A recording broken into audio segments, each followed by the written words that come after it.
हाय guys, good morning. So ये वाले video workshop में I think I will be talking about 6 companies. तो चलो एक एक करके चालू करते हैं। So the first company is CAMS. ठीक है। सो कैम्स क्या करती है? अगर आपको पूछे कि उसका बिजनेस मॉडल क्या है, वो बहुत सिंपल है। वो म्यूचुअल फंड का पूरा डिजिटल इंफ्रास्ट्रक्चर और उनका पूरा सर्विसिंग वगैरह करवाते हैं। ठीक है। अब कैसे सर्विसिंग होता है सोचो। सो कैम्स का प्लेटफॉर्म है जहां पे सारे म्यूचुअल फंड आते हैं। ठीक है। अब यहाँ पे सोचो, कोई अगर म्यूचुअल फंड का मैनेजर है, उसका काम क्या होता है? उसका काम यही होता है कि कौन से स्टॉक में पैसा बनाना, कितना फंड्स बनाना है ना, कहाँ कहाँ से जाके पैसा उठाना। लेकिन सोचो, बैक एंड में जब लेट से फॉर एग्जांपल आपके म्यूचुअल फंड में लाखों इन्वेस्टर्स है और लेट से करोड़ों का ट्रांजैक्शंस हो रहा है, तो सही से सारे ट्रांजैक्शंस हो रहा है कि नहीं, लेट से फॉर एग्जांपल फिर उसके बाद जो भी रिपोर्टिंग हो, अकाउंटिंग का जो काम हो, ये सब चीजें कौन करता है? ये सब चीजें करता है कैम्स। ठीक है। इसके साथ आप देखोगे कि आज अगर एक प्लेटफॉर्म में हजारों म्यूचुअल फंड्स है और करोड़ों इन्वेस्टर्स है और करोड़ों ट्रांजैक्शंस हो रहा है, तो प्लेटफॉर्म स्लो नहीं होनी चाहिए, है ना। अगर प्लेटफॉर्म क्रैश कर गया तो बहुत बड़ा प्रॉब्लम हो जाएगा। फिर उसके साथ साथ सोचो कि कस्टमर्स को भी बहुत ऐसे सर्विसेज मिलता है, मतलब म्यूचुअल फंड इन्वेस्टर्स को भी। कैसे? अगर आपका लेट से फॉर एग्जांपल आप अगर अपने म्यूचुअल फंड के पोर्टल में जाके आप लॉग इन नहीं कर पा रहे हो, तो आप देखोगे, आप कॉल करोगे तो एक कस्टमर केयर वाला आपको हेल्प करेगा, तो वो भी कैम्स का होता है। ठीक है। तो जो भी आप देखोगे आज, बट एक और एग्जांपल देके बात कर सकता हूं। सोचो कि कोई अगर कंपनी ने लेट से एक डिविडेंड डिक्लेयर किया, तो ये कैम्स का काम होगा कि लाइक अगर से फॉर एग्जांपल जितना भी शेयर होल्डर्स हो, जितना भी फोलियो नंबर्स है, और अगर उनमें वो वाला पर्टिकुलर कंपनी का स्टॉक है, तो उनमें ये डिविडेंड वगैरह वगैरह सब कुछ ठीक ठाक से गया कि नहीं, ये सब कुछ होता है कैम्स का रिस्पॉन्सिबिलिटी।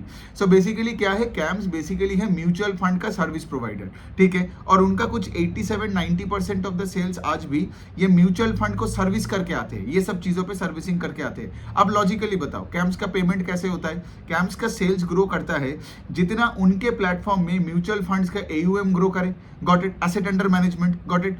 सो अगर आपका asset under management keeps going up, so CAMS का यहाँ पे अगर आप इनका कमीशन के एंगल से भी देखोगे, वो भी बढ़ता है उसी रेट से। सो बेसिकली क्या? तो बेसिकली आप देखोगे पिछले एक डेढ़ साल से the whole capital market industry has been doing very well. So अगर मैं आपको थोड़ा सा नंबर बताऊं, सो कैम्स के प्लेटफॉर्म में ये जो पूरा जो एयूएम है, दैट एयूएम ग्रू 35%। तो कैम्स का भी सेल्स का ग्रोथ कितना आया? 26-27% आया। एयूएम के ग्रोथ के बराबर नहीं आया, वो मुझे थोड़ा डिसअपॉइंटिंग लगा, but having said that it's fine. ठीक है कि लाइक आपका सेल्स ग्रू 27%, प्लस कैम्स का क्या है, ऑपरेटिंग लेवरेज भी मिलता है बिकॉज इनका पूरा एक प्लेटफॉर्म है। सो इनका पैट ग्रू आई थिंक 42% के आसपास। सो और कुछ अगर मैं आपको डेटा बताऊं कि यहाँ पे से आज कैम्स के पास कितना एयूएम है टोटल उनके प्लेटफॉर्म में? कुछ 40 ट्रिलियन रुपीस, मतलब 40 लाख करोड़ आप बोल सकते हो। 40 लाख करोड़ रुपीस का एयूएम है across mutual fund companies on the platform. ठीक है। और यहाँ पे एक और चीज यही है कि कैम्स यही कोशिश करेगा ना कि लाइक सोचो, कोई अगर नया कंपनीज जो म्यूचुअल फंड में घुसना चाहते हैं, कैम्स उनके पास जाके बोलेगा कि हमारे प्लेटफॉर्म ही रेडी है, राइट। और आई गेस कैम्स का मार्केट शेयर कुछ 70% है भी, ठीक है, in the overall market share. So ये हो गया। और वन मोर रीजन हियर इसके लाइक आप देखोगे कोई भी कैपिटल मार्केट स्टॉक्स अच्छा कर रहा है, मतलब कोई भी कैपिटल मार्केट लिंक्ड कंपनीज, ठीक है, मतलब वो वेल्थ मैनेजमेंट हो, एसेट मैनेजमेंट हो, सब तो कैपिटल मार्केट्स के साथ लिंक्ड ही है ना। फिर आप देखोगे ये कैम्स को बाय द वे बोला जाता है RTA, registered and transfer agency. ठीक है। फिर आप देखोगे सीडीएसएल बहुत अच्छा कर रहा है जो कि डिपॉजिटरी है। फिर आप देखोगे एक्सचेंजेस भी और बहुत अच्छा कर रहा है। बिकॉज क्या होता है, ये जो मैंने एयूएम का ग्रोथ का बात बोला, एयूएम का majority chunk of the growth आया है बिकॉज स्टॉक्स का भाव बढ़ गया। Got it? नॉट बिकॉज कि इंक्रीमेंटल पैसा बहुत आया है, राइट। इंक्रीमेंटल पैसा भी आ रहा है क्योंकि बुल मार्केट में वैसे भी लोग ज्यादा से ज्यादा एसआईपी तो कर ही रहा है और एसआईपी का ग्रोथ ही बहुत तगड़ा है। तो दो चीजें यहाँ पे हुआ एक साथ। एक तो है कि लाइक आप देखोगे हमारे देश में एसआईपी का रजिस्ट्रेशन डबल हो गया पिछले 1-2 साल के अंदर। ठीक है। यहाँ भी अगर मैं इनका डेटा बताऊं, कैम्स में अगर मैं एसआईपी बताऊं, ठीक है, तो इनका भी आई गेस एसआईपी का जो नेट रजिस्ट्रेशन है that doubled on a Y basis. ठीक है। बिकॉज आज लाखों करोड़ों लोग एसआईपी किए जा रहे हैं। दूसरा चीज क्या हुआ, because of the bull market जो भी म्यूचुअल फंड्स में जो भी इक्विटी फंड्स था सबका भाव बढ़ गया। तो इन दोनों चीजों के वजह से क्या हुआ, ओवरऑल पूरे प्लेटफॉर्म में जो भी म्यूचुअल फंड्स के एयूएम था, that AUM grew to 35% Y का एयूएम का ग्रोथ है और वो 40 लाख करोड़ तक आ गया, है ना। तो अभी सोचिए गोइंग फॉरवर्ड, अगर बेयर मार्केट आता है तो कल मैं CDSL वाला वीडियो में यही समझाया कि अगर आपका से for example transaction volume led growth है आपका जो CDSL का है, ठीक है, या फिर यहाँ भी AUM, मतलब यहाँ पे आप देखोगे AUM लेड ग्रोथ आता है इनका, जो भी आप देखोगे एसेट मैनेजमेंट कंपनीज का भी सेम स्टोरी है जो कि कैम्स का स्टोरी है, इट्स वेरी सिमिलर ना, बिकॉज जितना AUM बढ़ेगा उतना उनका एसेट मैनेजमेंट कंपनीज का फंड मैनेजर्स को पैसा मिलेगा, करेक्ट। तो यहाँ पे वही है कि कल अगर ये बुल मार्केट बंद हो जाता है, मैं एक एग्जांपल लेके, मैं ये नहीं बोल रहा हूँ कि बुल मार्केट बंद हो गया, या मैं ये भी नहीं बोल रहा हूँ कि डरने का टाइम आ गया, बेचने का टाइम हो गया, नहीं, मैं कुछ ऐसा नहीं बोल रहा हूँ। All I am trying to say इसके like you have to ride the tiger जब तक वो भाग रहा है, ठीक है, सिंपल सी पॉइंट है। कल अगर आप देखोगे इनका AUM का ग्रोथ का रेट घट जाता है, ठीक है, स्पेशली द इक्विटी AUM का रेट, फिर क्या होगा, इनका पेस ऑफ सेल्स ग्रोथ घट जाएगा for all capital market companies, फिर उनका स्टॉक में लोग अटक सकते हैं, जो लोग पहले भी हुआ था इन 2022 या 2018 2019 का बात में अगर मैं देखूं तो मैं बहुत लोगों को देखा हूं कि इस तरीके का मिस्टेक करते हैं कि सिक्लिकलिटी को समझ में नहीं आता है उनको, और उनको लगता है ये सारी चीजें स्ट्रक्चरल है, ठीक है। सो ये हो गया कैम्स, अभी तो कोई प्रॉब्लम नहीं है कैम्स में। अभी हम थोड़ा बहुत चलते हैं, अभी लेंडिंग साइड में बात करते हैं। पहले हम बात करते हैं उत्कर्ष स्मॉल फाइनेंस बैंक का।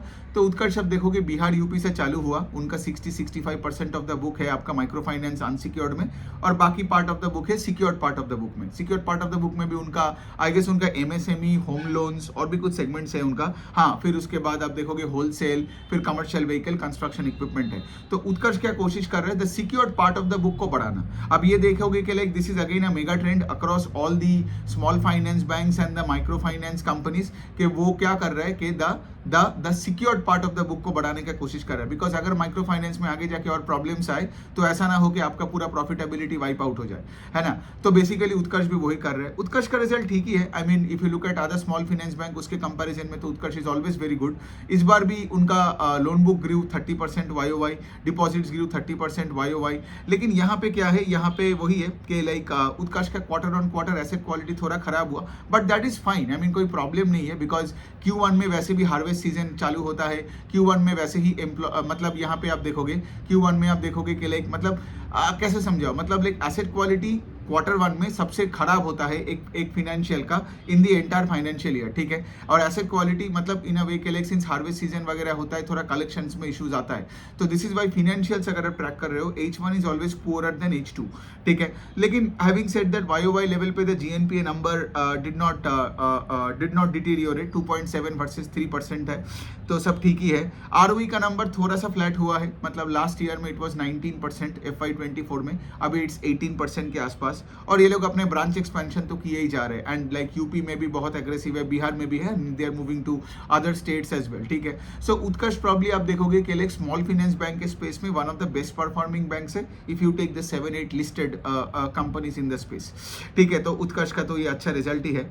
दूसरा हम बात कर लेते हैं, अभी हम बात कर लेते हैं एक दूसरा स्मॉल फाइनेंस बैंक का जिनका हालत तो बहुत ही बुरा है, ठीक है, वो है ESAP स्मॉल फाइनेंस बैंक। ये केरला बेस्ड एक माइक्रो फाइनेंस लेंडिंग कंपनी है। उनका भी अगर मैं बुक बता दूं 60-65% of the book is micro finance मतलब अनसिक्योर्ड लेंडिंग, और बाकी का पार्ट जो है कि आपका वो सिक्योर्ड लेंडिंग का पार्ट है। अब इनका प्रॉब्लम क्या है, देखो कोई भी फाइनेंशियल हो, ठीक है, लेंडिंग साइड में हो, कोई भी फाइनेंशियल हो, NBFC हो, बैंक हो, फर्क नहीं पड़ता है, अगर आपका एसेट क्वालिटी और क्रेडिट कॉस्ट खराब होते जा रहे हैं ना, तो बाकी कुछ देखने का मतलब ही नहीं है। तो इसका भी पिछले साल इस क्वार्टर में the gross NPA number was 1.6%, अभी इनका ग्रॉस NPA का नंबर बढ़ के हो गया 6.6%, and in the last 3-4 quarters the gross NPA number even on a QOQ basis ना has gone up from 1.6 to 2.5 to 4.5 to now 6.6, मतलब बहुत ही बुरा हालत हो रहा है। और अगर इनका मैनेजमेंट का पिछले इस बार का तो कॉन कॉल नहीं सुना, अभी तक नहीं सुना, पिछले कॉन कॉल में भी तो उनका वही था कि केरला में ये प्रॉब्लम है, कभी वेदर का प्रॉब्लम, फिशरमैन का प्रॉब्लम, वो प्रॉब्लम। अब पॉइंट है कि वही है ना कि लाइक अगर आपका ग्रॉस NPA का नंबर खराब होते जा रहा है, अगर आपने मेरा फाइनेंशियल वर्कशॉप्स लिए हो तो ये सब credit cost, provision, gross NPA कैसे कैलकुलेट किए जाते हैं, कैसे देखा जाते हैं, बहुत डिटेल में मैंने समझाया। तो अगर आपने नहीं लिया हो तो मैं आपको वो रिकॉर्डिंग का जो लिंक है, वो रजिस्ट्रेशन लिंक है, वो मैं कमेंट सेक्शन में या फिर आपका डिस्क्रिप्शन बॉक्स में डाल दूंगा। तो ये सब आप देख लो, ताकि क्या होगा ना, आपको समझ में आ जाएगा कि कोई भी फाइनेंशियल में अच्छी मतलब कौन कौन से पैरामीटर्स में देखनी पड़ती है, ठीक है, rather than you reading the entire that document without making sense के मतलब देखनी क्या होती है, राइट। तो यहाँ भी वही है 6.6% का GNPA, जबकि एक क्वार्टर पहले 4.5 था और मतलब पिछले साल इस क्वार्टर में 1.6% था। तो इसमें और क्या ही बोलना है, ठीक है, मतलब इसमें तो कुछ है ही नहीं। And of course as a result of which क्या होता है, लॉजिकली सोचो, अगर आपका ग्रॉस NPA नंबर बढ़ता है मतलब मैनेजमेंट को ज्यादा प्रोविजन करना पड़ता है, तो हायर प्रोविजन का मतलब क्या, वो इनकम स्टेटमेंट में हिट आता है। तो यहाँ पे भी आप देखोगे ESAF का the PAT fail around 50%, EPS आधा हो गया। तो जिसका प्रॉफिट आफ्टर टैक्स आधा हो जाता है YOY इन Q1, वो शेयर होल्डर को क्या ही बेनिफिट देगा। अब चलिए एक और है। अब देखिए, अब पॉइंट एक और चीज है कि before I talk about the other two NBFCs, ये ESAF हो या कोई भी फाइनेंशियल्स का अगर आप देख लोगे ना, Q1 वैसे भी एक सीजनली लीन क्वार्टर होता है, और उसके साथ दो और गंदा चीज हुआ इस बार, मतलब एक वन ऑफ इवेंट्स हुआ ना। एक है कि गंदा आपका हीट वेव हुआ Q1 में, और दूसरा साइड क्या हुआ, दूसरा साइड इलेक्शंस था। तो इसके वजह से आप देख रहे हो सारे फाइनेंशियल्स का कलेक्शन एफिशिएंसी, सारे नहीं बोलूंगा, मेजॉरिटी फाइनेंशियल्स का कलेक्शन एफिशिएंसीज में प्रॉब्लम आ गया, एसेट क्वालिटी खराब हो गया। अब ESAF का भी शायद यही रीजन है, ठीक है, जो आगे जाके मैं आपको ये सैटिन क्रेडिट केयर और स्पंदना स्फूर्ति, जो ये NBFCs है इन द माइक्रो फाइनेंस की कैटेगरी में, वो लोगों ने यही चीज बताया, ठीक है। क्योंकि देखिए, आज अगर आप एक लेंडर हो, ठीक है, और अगर आप in the micro finance category में हो, तो आप देखोगे कि micro finance customers and MSME customers in the lower strata, they are more politically sensitive, right. तो अगर इतना बड़ा एक इलेक्शन आता है, तो ऑफकोर्स, राइट, उनका कलेक्शन एफिशिएंसीज में प्रॉब्लम आ सकता है, राइट। और फिर उसके साथ हीट वेव भी था। और सोचिए ना, अगर आप एक माइक्रो फाइनेंस कंपनी हो, तो कस्टमर को तो आपके कलेक्शन सेंटर में आके पैसा देना पड़ता है, करेक्ट। तो अगर इतना गर्मी हुआ, तो लेट से अगर आपका घर 2 किलोमीटर दूर है, तो आप चल के आ नहीं पाए, उसके वजह से बैड लोन्स बढ़ गया, उसके वजह से ये हो गया। तो जब भी मैं कुछ बता रहा हूँ कि फाइनेंशियल्स का एसेट क्वालिटी खराब हो रहा है, उसका inherent one of the reasons ये दोनों चीजें हैं, ठीक है, heat wave and the election. अब चलो आगे बढ़ते हैं। अब चलो हम बात करते हैं स्पंदना स्फूर्ति का। वो एक NBFC, वो एक माइक्रो फाइनेंस लेड NBFC है, ठीक है। इनका भी वही वाला प्रॉब्लम है। इनका भी हीट वेव, इलेक्शन के वजह से इनका एसेट क्वालिटी खराब हुआ। इनका GNPA number was I think 1.5% last year this quarter, अभी 2.6% हो गया। Again as a result of which ज्यादा प्रोविजन करना पड़ा, तो इनका भी पैड घटा। आई थिंक इनका भी पैड घटा कुछ 50% के आसपास के ऊपर। तो ठीक है, तो ये हो गया। दूसरे साइड में ये है, दूसरे साइड अगर मैं ये बोलूँ, तो स्पंदना स्फूर्ति का कस्टमर एक्विजिशन का रेट भी घटा। मतलब पिछले साल से इस साल दे acquired 23% less customers, again because of the heat wave, ठीक है, ये हो गया। एंड कलेक्शन एफिशिएंसी घट गया, जैसे मैंने ऑलरेडी एक्सप्लेन किया कि लाइक अगर आप कोई माइक्रो फाइनेंस बेस्ड NBFC हो, तो कलेक्शन एफिशिएंसी घटता है, तो उसका रीजन क्या क्या हो सकता है। सो अब बात क्या आती है, अब बात यहीं पे आता है कि लाइक अभी ऐसे सिचुएशन में, मतलब अगर मैं होता तो मैं ऐसे कंपनीज को ट्रैक करता, लेकिन अभी पैसा नहीं डालता। मैं कभी भी कोई भी फाइनेंशियल में पैसा नहीं डालता हूँ जब उसका एसेट क्वालिटी खराब हो रहा है, for any reason, for internal reason हो या फॉर एक्सटर्नल रीजन हो, ठीक है। I want the asset quality number to go up and the credit cost number to come down, and I want you know the profitability numbers to go up, management के tone में bullishness, because lending business में ना बहुत बार ऐसे मैंने देखा है, मतलब एक लेंडिंग बिजनेस जब खराब हो जाता है तो वापसी नहीं करता है, ठीक है।